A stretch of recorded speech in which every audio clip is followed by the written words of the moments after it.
Heddiw dwi'n Parc Coedwig Afan ger Port Talbot a dwi'n mynd ar y llwybr rwci gwyrdd sydd tua 6 cilomedr o hyd a dwi'n mynd i ddefnyddio hwn, beic llaw cymorth trydan.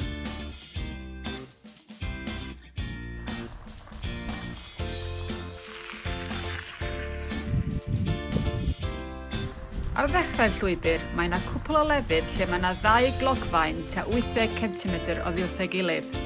Dylai pobl sicrhau eu bod yn gallu mynd heibio'r rhwystr hwn cyn ceisio'r llwybr.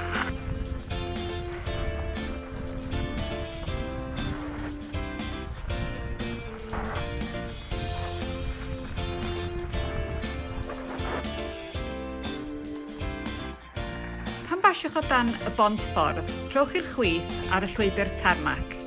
O'r fan hon gallwch fynd ar yr adrannau trac sengl.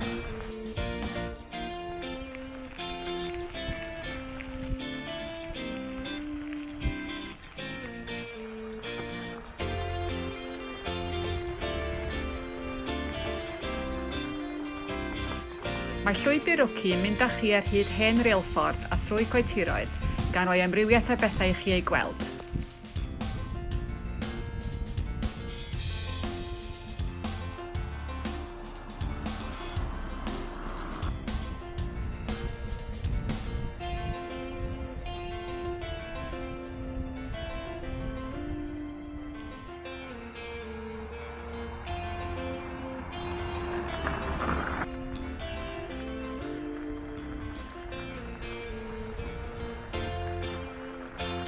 Mae'n estyniad glas i'r llwybr rwci, ond mae'n mynd ychydig yn gul i'r math yma o offer, felly dwi'n mynd nôl i'r maes parcio.